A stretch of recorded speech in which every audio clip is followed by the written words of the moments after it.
And we are back. This is Real Estate Radio with Damon Gettier of Damon Gettier and Associates Realtors. By the way, have I mentioned that Damon is top 20 in the nation among real estate agents with Real, which means you've sold more homes than what percent? 99% of the other real estate agents in Real? I mean, we do fairly well. We've got a good team. Top 20 in the nation. Yeah. In the entire nation. So we're talking about up against Atlanta and Denver and, I mean, big markets. You're top 20. We have good agents. And number one, by the way, the number one real estate agent for homes sold in Roanoke, Lynchburg, and NRV since 2013. Yes, sir. So over a decade. Over a decade. Sold more homes than any other real estate agent. I want to talk about this because we don't talk about this enough. I still get this on the street. So Damon Gettier, do you think he would sell my home? Yes. Well, mine isn't as high priced. No. Has nothing to do with price. If you've got a home that you want to sell, Damon Gettier, you can list with Damon. Any home? Any home. What if it's worth $100,000? Yep. What if it's worth? Yep. Okay, there you go. Yep. There's your answer. Yep. So let's talk about investment and hidden opportunities. Let me give you your website, by the way, just in case somebody wants to reach out to you. If you got a home that you want to sell right now, if you want to get a cash offer on your home, go to listwithdamon.com. That's LIST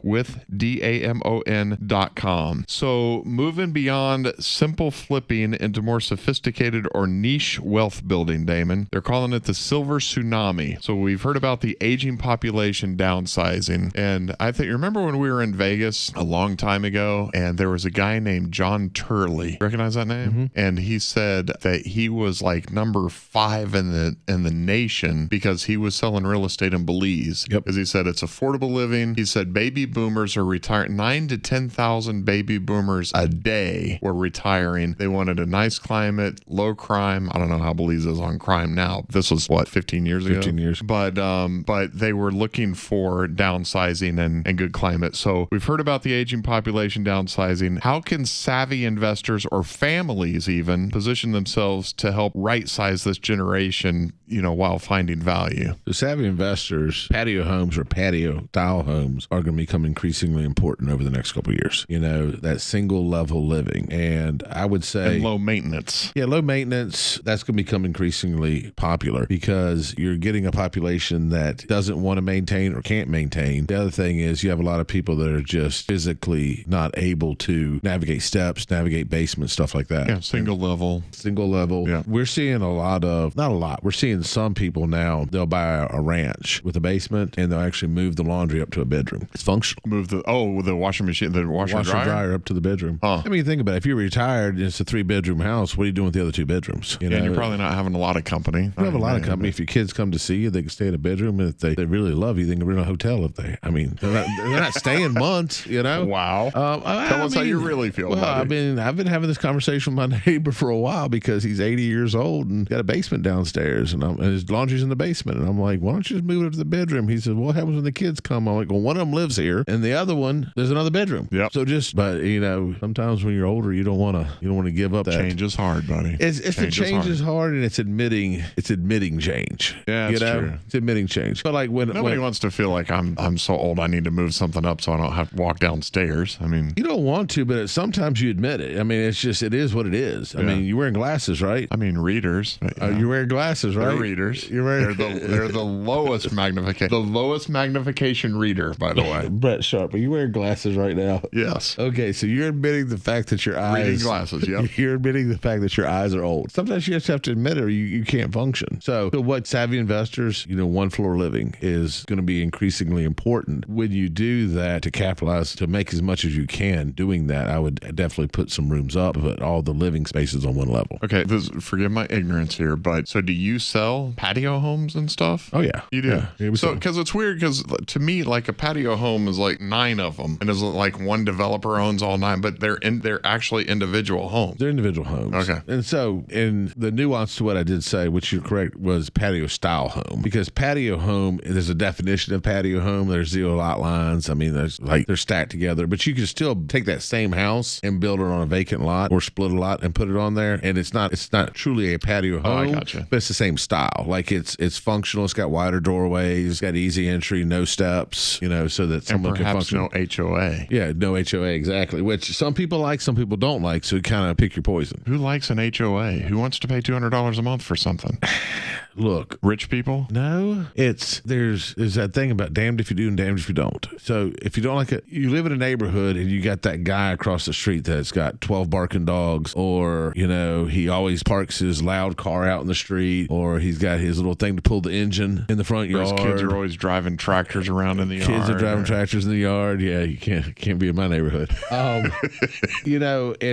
or they're just trashy. And that's why HOAs and POAs came about, is because they wanted a standard of living for their community and they want to protect it. Do they go too far? Oftentimes they go too far. I know they're there for a reason, and also so you don't have to do yard work. I mean, they take care of it pays for the yard work. Not or always. whatever. Not always. Oh, really? Yeah, HOAs really depend. Like they have HOAs to do everything. You have HOAs to do nothing. You have HOAs that sit somewhere in the middle. And so just because now most of your patio homes, the yard work's included because there's zero lot line. Like they're literally connected. So that lawnmower just goes straight across the front of all the yards at one time. But you have HOAs, POAs where you do your own yard work. So the patio homes you sell, those aren't necessarily new construction, or they are new construction? Both new and resale. Okay. Both. And you're a fan of patio homes? Would I live in one personally? No. I don't like... It's slab since there's no basement, right? Slab. Yeah. I don't have a problem with that part. I have a problem with all the rules. Like, I have a problem with not being able to plant what I want to plant. I have a problem with... Because of HOA, but you're talking about patio-style homes. Patio-style homes, yeah, they're fine. I mean, there's nothing wrong with it. They're usually on a slab to get rid of steps and everything. And, a lot of times if you don't have a big enough, lot for put 3 bedrooms on one level, do you need 3 bedrooms on one level? Unless you have like multiple elderly people or disabled people, you don't. Yeah. So a lot of times you do a really nice master on the main level and then pop 2 up above. How much is a patio home? Because in the last segment you were talking about, what was the figure, 386,000 or what? 386. So let's talk about this, because I was looking at this. I saw this online. DSCR. I don't even know what that is, but it says DSCR and creative finance. For the average person who can't qualify for a traditional mortgage or second mortgage, how does a DSCR loan work, and what even is it? DSCR, so it stands for debt service coverage ratio. And so I do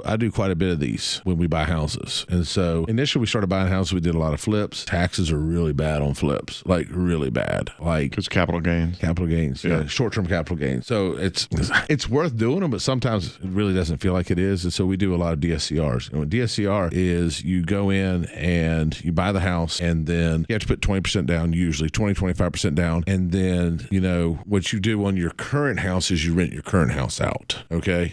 So you rent your current house out, and then you can move into that one. And so okay.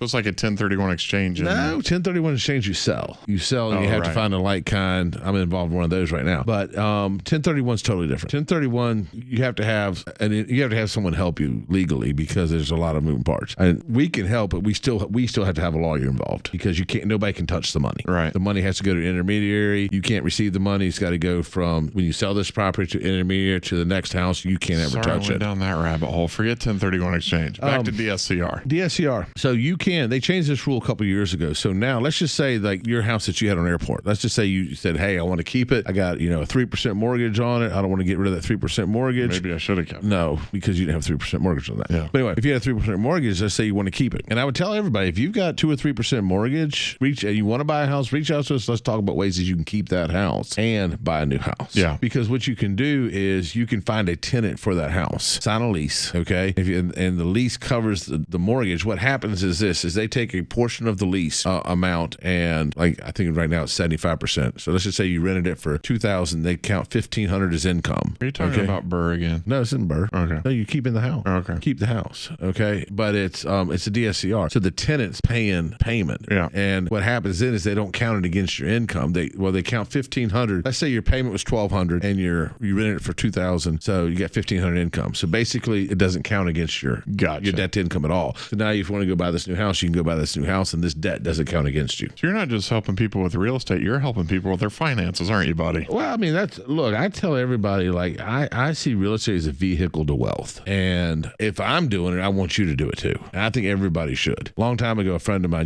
Brian, he told me, he said, king's own land. And are you a king? Heck no. I'm like a little wannabe prince. You're a prince. All right. I'm like a little wannabe prince. But it's one of those things of everybody's like, well, I'm going to start next year. Well, why not start this year? Because next year, you know what you're going to say? Well, I'm going to start next year. And the next year, you're going to say, well, and then all of a sudden, you're going to end up being, 60 years old. I wish I'd started back when I was a kid. It's called kicking the can. Yeah, Yeah, I mean, if and you might have had a different upbringing than me. If I'd had, like in my sales meetings with my agents, once or twice a month, we talk about financing, we talk about investing, we talk about Vanguard funds, we talk about that. Because if I had started investing when I was their age, You'd be a multimillionaire. I'd be a multimillionaire. Absolutely. Even more of a multimillionaire than you are now. I don't know about that.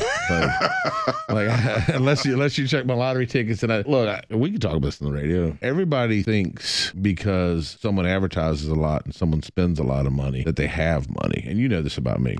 Like I buy houses and I'm leveraged, and when I mean leveraged, like I have loans for those houses. Yeah, and it's a big circle. Everything goes is I buy a house, fix it up, refinance it, rent it out, buy another house, fix it up, refinance it, buy another house, fix it out. That's the BRRRR. That's the BRRRR. Yeah, and that's what we do. And Jay and I've got a really good system of doing it, and we do a lot of it. On paper, I might be worth money, but if you ask to write a check, I mean, like, we'll check that account. Yeah. And it's because all the money's in the system. You got to put 20% down, 30% down on a house. Yep. I mean, it's real money you got to put down. And, after a while, they only make so much money. Yeah. Well, I think it's cool that you do care about people's real estate and their finances. If you're in the market to sell or buy or whatever it is, if you just want to get a cash offer on your home, get a hold of Damon Gettier. You can go to listwithdamon.com. That's listwithdamon.com.